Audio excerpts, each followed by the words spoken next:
നമസ്കാരം. അടയാളങ്ങളൊന്നും തന്നെ ബാക്കി വെക്കാതെയാണ് ഒരു നാട് ഈ ഭൂമിയിൽ നിന്ന് തുടച്ചു നീക്കപ്പെട്ടത്. തേയിലത്തോട്ടങ്ങൾ, മലകളെ ചുറ്റി നിന്നിരുന്ന ആ മനോഹര ഗ്രാമങ്ങളായ മുണ്ടക്കൈയും ചൂരൽമലയും ഇന്ന് വലിയൊരു ചെളിക്കൂന മാത്രമായി മാറിയിരിക്കുന്നു. ഈ ഗ്രാമങ്ങളിലാകെ അവശേഷിക്കുന്നത് മണ്ണടിഞ്ഞ കെട്ടിടങ്ങളുടെ അവശേഷിപ്പുകൾ മാത്രം. വയനാട്ടിൽ ഉണ്ടായത് സമാനതകളില്ലാത്ത ദുരന്തമാണ് എന്നതിൽ സംശയമില്ല. പക്ഷേ അതേ ഗൗരവത്തോടെ തന്നെയാണ് കേന്ദ്ര സർക്കാർ വയനാട് ദുരന്തത്തെ ആദ്യ ദിനം മുതൽ സമീപിക്കുന്നത്. പക്ഷേ വയനാട് ഉരുൾപൊട്ടലിനെ കേന്ദ്ര സർക്കാർ ദേശീയ ദുരന്തമായി പ്രഖ്യാപിക്കുന്നില്ല എന്ന വിമർശനം ചിലരെങ്കിലും ഒക്കെ ഈ ഘട്ടത്തിലും ഉന്നയിക്കുന്നുവെന്ന് മുൻ കേന്ദ്രമന്ത്രി കൂടിയായ മുരളീധരൻ പറയുകയാണ്. പക്ഷേ ദേശീയ ദുരന്തമായി ഇത് പ്രഖ്യാപിക്കുന്നതുമായി ബന്ധപ്പെട്ട കാര്യങ്ങളൊക്കെയും സുരേഷ് ഗോപി ഇന്ന് വയനാട്ടിലെത്തി ചർച്ച ചെയ്തിരുന്നു. അതുമായി ബന്ധപ്പെട്ട കാര്യങ്ങളൊക്കെ തന്നെയും കേന്ദ്രത്തെ അറിയിക്കും, കേന്ദ്രമന്ത്രിമാരെയൊക്കെ അറിയിക്കുമെന്നാണ് അദ്ദേഹം വയനാട്ടിൽ എത്തിയ ശേഷം പറഞ്ഞ കാര്യമെന്ന് പറഞ്ഞാൽ. എന്നാൽ ദേശീയ ദുരന്തം എന്ന തലക്കെട്ടില്ല, പക്ഷേ ഓരോന്നിനെയും തീവ്രതയനുസരിച്ച് കൈകാര്യം ചെയ്യുന്നതാണ് അതിൻ്റെതായിട്ട് രീതി. അതത് സർക്കാരുകൾക്ക് ആവശ്യമായ എല്ലാ പിന്തുണയും കേന്ദ്രം നൽകും. 2013 ഓഗസ്റ്റ് 6 അന്നത്തെ കേന്ദ്ര ആഭ്യന്തര മന്ത്രിയായ മുല്ലപ്പള്ളി രാമചന്ദ്രൻ തന്നെ ലോക്സഭയിൽ ഇക്കാര്യം വ്യക്തമാക്കിയതാണ്. UDF MPമാരടക്കം ഇത് ശ്രദ്ധിക്കുമെന്ന് കരുതുന്നുവെന്നും വി മുരളീധരൻ തന്റെ ഫേസ്ബുക്ക് പോസ്റ്റിൽ കുറിച്ചിരിക്കുകയാണ്. വയനാട്ടിൽ സൈന്യമാണ് 6ാം ദിനവും ദുരന്ത ഭൂമിയിൽ രക്ഷാദൗത്യത്തിന് നേതൃത്വം നൽകുന്നത്. അപകടമുണ്ടായ ഉടൻ പ്രധാനമന്ത്രിയുടെ ദുരിതാശ്വാസ നിധിയിൽ നിന്ന് മരിച്ചവരുടെ ബന്ധുക്കൾക്ക് 2 ലക്ഷം രൂപയും പരിക്കേറ്റവരുടെ ബന്ധുക്കൾക്ക് 50,000 രൂപയും പ്രഖ്യാപിച്ചു കഴിഞ്ഞു. പ്രധാനമന്ത്രി മുഖ്യമന്ത്രിയെ നേരിൽ വിളിച്ച് എല്ലാ പിന്തുണയും വാഗ്ദാനം ചെയ്തിട്ടുണ്ട്. ദുരന്ത സമയത്ത് അടിസ്ഥാനരഹിതമായ വിവാദങ്ങൾ ഉണ്ടാക്കാൻ ആരും ശ്രമിക്കരുതെന്നും മുരളീധരൻ പറഞ്ഞു. അതേസമയം ഉരുൾപൊട്ടലിൽ മരിച്ച തിരിച്ചറിയാൻ കഴിയാത്ത 67 മൃതദേഹങ്ങൾ പുത്തുമലയിലെ ഹാരിസൺ മലയാളത്തിന്റെ സ്ഥലത്ത് സംസ്കരിക്കാൻ ഇപ്പോൾ തീരുമാനമായിരിക്കുകയാണ്. ഇത് സംബന്ധിച്ച് സംസ്ഥാന സർക്കാർ ഉത്തരവ് വൈകാതെ തന്നെ പുറത്തിറക്കുമെന്ന് കരുതാം. സംസ്കാരം നടത്താൻ നിശ്ചയിച്ചിരിക്കുന്ന സ്ഥലത്ത് റവന്യൂ ഉദ്യോഗസ്ഥർ സർവേ നടത്തി 64 സെന്റ് സ്ഥലമാണ് അളന്ന് തിട്ടപ്പെടുത്തിയിരിക്കുന്നത്. 200 മൃതദേഹങ്ങൾ സംസ്കരിക്കാനുള്ള സ്ഥലമാണ് ഹാരിസൺ മലയാളത്തോട് സംസ്ഥാന സർക്കാർ ആവശ്യപ്പെട്ടിരിക്കുന്നത്. ഇതിൽ 67 മൃതദേഹങ്ങളാണ് ഇന്ന് സംസ്കരിക്കുക. സർവമത പ്രാർത്ഥനയോടെ ആയിരിക്കും ഈ സംസ്കാരം നടത്താനാണ് തീരുമാനിച്ചിരിക്കുന്നത്. സമീപ പഞ്ചായത്തുകളിലെ പൊതുശ്മശാനങ്ങളിൽ സംസ്കരിക്കാനായിരുന്നു ആദ്യത്തെ തീരുമാനം. എന്നാൽ എതിർപ്പ് ഉയർന്നതോടെ ഈ തീരുമാനം മാറ്റുകയായിരുന്നു. ഇതിനായി ഇപ്പോൾ ഹാരിസൺ മലയാളത്തിന്റെ 67 സെന്റ് സ്ഥലമാണ് ഇപ്പോൾ അതിനായി നൽകിയിരിക്കുന്നത്.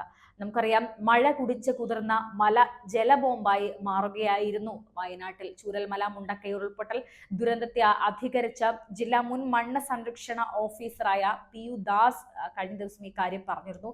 ജൂലൈ 29 200.22 മില്ലിമീറ്റർ, അതായത് 30 377 മില്ലിമീറ്റർ എന്നീ നിലകൾ പെയ്തിറങ്ങിയ അതിശക്തമായ മഴയാണ് ഈ ഉരുൾപൊട്ടലിന് കാരണമായത് എന്നാണ് അദ്ദേഹം പറഞ്ഞിരിക്കുന്നത്. പലയിടങ്ങളിലായി കയറിയിറങ്ങിയ ഉരുൾപ്രവാഹം കൃഷിയിടങ്ങളെയും ഒക്കെ ജനവാസ മേഖലകളെയും തകർത്ത് എറിയുകയായിരുന്നു. നമുക്കറിയാം, നിബിഡ വനത്താൽ ചുറ്റപ്പെട്ട ചോല വനത്തിനകത്ത് സമുദ്രനിരപ്പിൽ നിന്ന് 1983 മീറ്റർ ഉയരത്തിലാണ് ഉരുൾപൊട്ടലിന്റെ പ്രഭവ കേന്ദ്രം. 1145 മീറ്റർ ഉയരത്തിലുമാണ് ഇവിടം. ഉത്ഭവസ്ഥാനം കൂടിയാണ് ഉരുൾപൊട്ടലിൻ്റെത്. വെള്ളരിമല, എളമ്പിലേരി മല എന്നിവ മുണ്ടക്കൈ മലയുടെ ഇടതും വലതുമായിട്ടാണ് ഉള്ളത്. പടിഞ്ഞാറൻ ചെരുവ ഇരുവഞ്ഞിപ്പുഴയുടെയും കിഴക്ക് ചെരുവ കള്ളോടിപ്പുഴയുടെയും ഒക്കെ നീരൊഴുക്ക് പ്രദേശമാണ് ഇവയെല്ലാം. ചാലിയാറിൽ എത്തുന്ന നീരൊഴുക്ക് തന്നെയാണ്. കളിമണ്ണ് കലർന്ന കറുത്ത ലാറ്ററൈറ്റ് മണ്ണാണ് പ്രഭവ മേഖലകളിൽ ഇപ്പോൾ ഉള്ളത്. അതിനാൽ തന്നെ സ്വാഭാവിക വനത്തിൽ കാണുന്ന സോയിൽ പൈപ്പിങ്ങും സുഷിരനാളികൾ വഴിയുള്ള ജല നിർഗമനവും ഉണ്ടാകും. തീവ്ര മഴ പെയ്യുമ്പോൾ ഇത്തരം മൺപാളികളുടെ ചലനം വേഗത്തിലായിരിക്കും. അതാണ് ഇപ്പോൾ വയനാട്ടിലുള്ളത്. പ്രഭവ സ്ഥാനത്ത് നിന്ന് മുണ്ടക്കൈ വഴി ചൂരൽമലയിലേക്ക് ഒഴുകി വരുന്ന തോടിന് 25 മുതൽ 80% വരെ ചെരിവും 4.20 കിലോമീറ്റർ നീളവുമുണ്ട്. തോടിന് ചെരിവും നീളവും കൂടുതലുള്ളത് ഉരുൾപൊട്ടലിന്റെ ആഘാതം വർദ്ധിപ്പിച്ചു.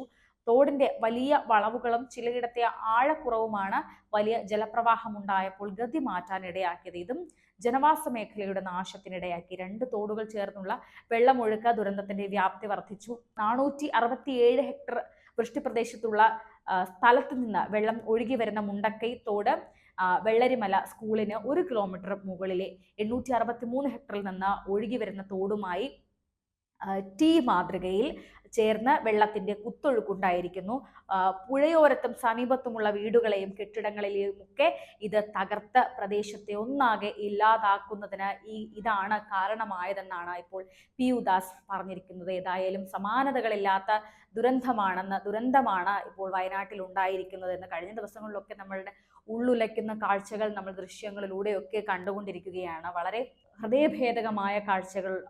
ഉറ്റവരും ഉടയവരും ഒന്നുമില്ലാത്ത ഒരുപാട് ആളുകൾ എന്ത് ചെയ്യണമെന്നറിയാതെ, നാളെ എന്തെന്നറിയാതെ ഒരുപാട് ആളുകൾ ഇപ്പോഴും ദുരന്തമുഖത്ത് വിറങ്ങലിച്ച് നിൽക്കുന്ന കാഴ്ചയാണ് കാണുന്നത്. ഏതായാലും കേന്ദ്രത്തിന്റെ സഹായം ഈ ഘട്ടത്തിൽ വലിയ രീതിയിൽ ഉണ്ട് എന്ന് തന്നെയാണ് നമ്മൾ മനസ്സിലാക്കിയത്.